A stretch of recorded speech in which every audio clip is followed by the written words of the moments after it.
നമസ്കാരം.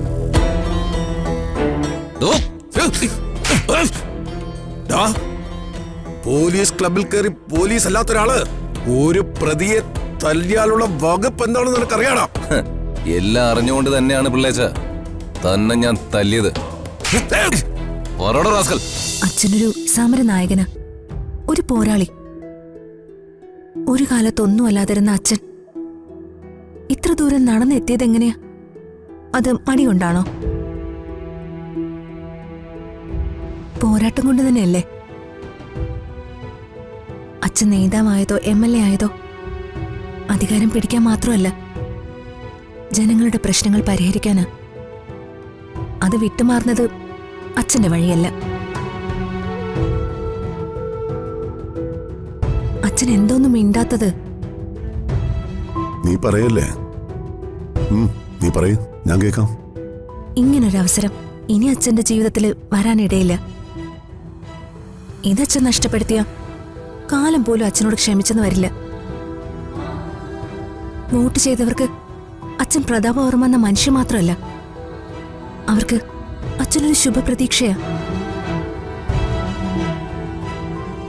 ഞാൻ അഭിമാനിച്ചിരുന്ന എന്റെ അച്ഛൻ ആദർശധീരനായ പഴയ പ്രതാപവർമ്മയാ. ഇങ്ങനെ പതറി നിൽക്കുന്ന ഒരാളല്ല. അച്ഛൻ ഈ നാടിന്റെ മുഖ്യമന്ത്രിയാകുന്ന തന്നെയാ എന്റെ പ്രതീക്ഷ. അതീ മകളുടെ സ്വകാര്യ അഹങ്കാരത്തെക്കാൾ ഉപരി ഒരു നാടിന്റെ നല്ല കാല സ്വപ്നമാണ്. അച്ഛൻ തീരുമാനം മാറ്റരുത്. അതേ എനിക്ക് പറയാനുള്ളൂ.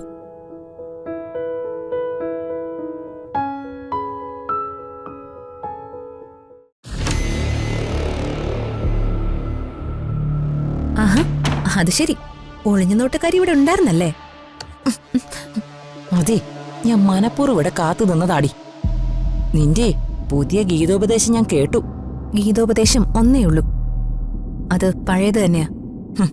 അച്ഛനെ മുഖ്യമന്ത്രിയാക്കാൻ നടക്കുന്നൊരു മോള്.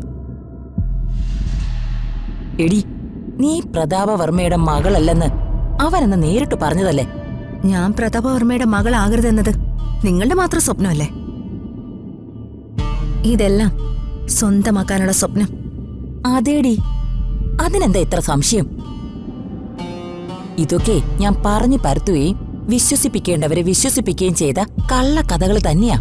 അതെല്ലാം നിങ്ങൾ ഉണ്ടാക്കിയ കള്ളക്കഥകളാണെന്ന് ഞങ്ങൾ തെളിയിക്കും അമ്പികെ.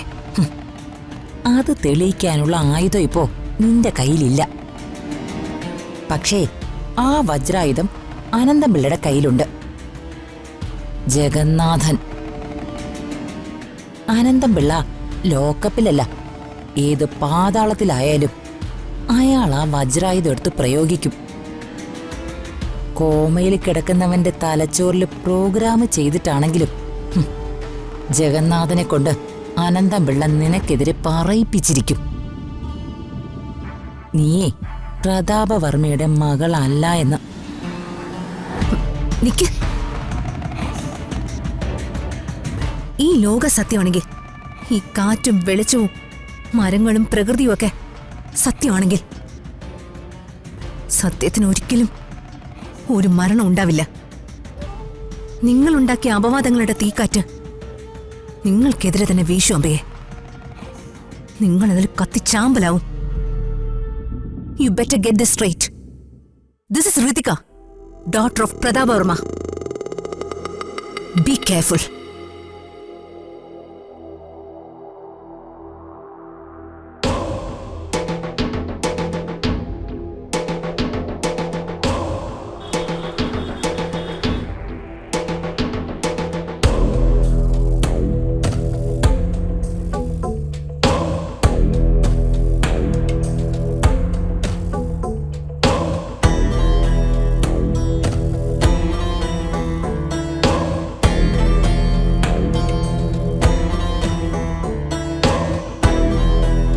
നമസ്കാരം.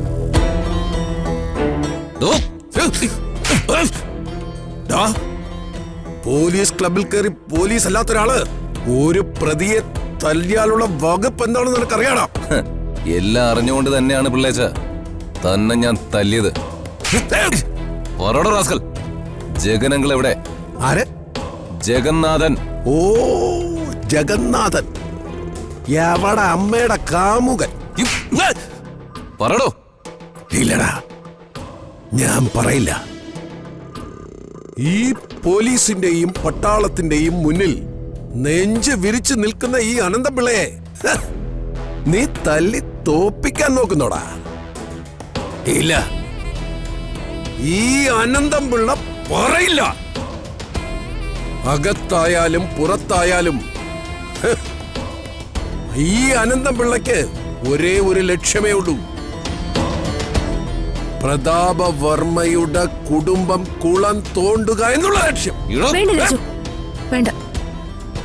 അയാളെ ഇനിയും തല്ലി കൈ വൃത്തിയേടാക്കണ്ട.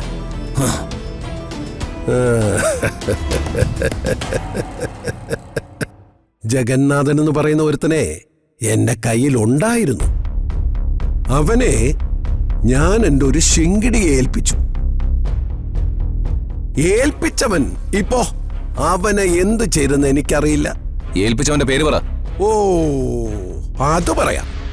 അവന്റെ പേര് പരേതാത്മാവ്. ഋതുവാ.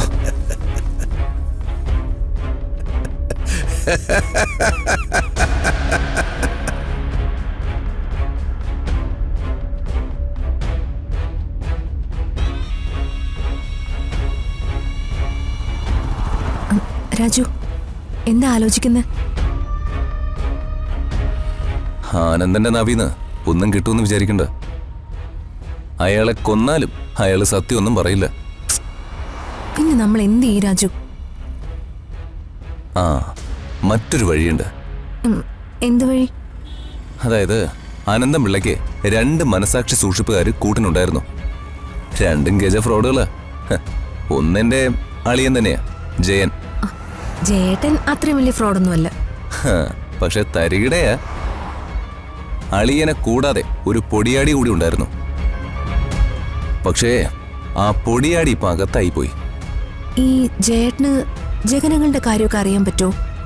അറിയാമോന്ന് ചോദിച്ചാ, ഈ പിള്ളേച്ചന്റെ പുറകെ നടക്കുന്നതല്ലേ. എല്ലാം വളഞ്ഞവന്മാരല്ലേ. ഇത്തരം കാര്യങ്ങളൊക്കെ അറിയാതിരിക്കൂ. എന്നാ പിന്നെ നമുക്ക് ജേട്ടനോട് ചോദിച്ചൂടെ? ഞാൻ ചോദിച്ച ചേട്ടൻ പറയാതിരിക്കില്ല. ക്യാഷിനോടാണല്ലോ മോഹം. നമുക്കേ കുറച്ച് ക്യാഷ് കൊടുക്കാം. എന്റെ ഋതു, അതിന് അളിയൻ എവിടാണെന്ന് വെച്ച് കണ്ടുപിടിക്കും. അയാള് മുങ്ങിയിരിക്കുമല്ലേ. പിന്നെ എന്ത് ചെയ്യും രാജു? ജഗനങ്ങളുടെ കണ്ടുപിടിച്ചല്ലേ പറ്റൂ. എന്തെങ്കിലും ഒരു വഴി ഉണ്ടാവും. നമുക്ക് നോക്കാം. ഇത് വണ്ടി കയറ്.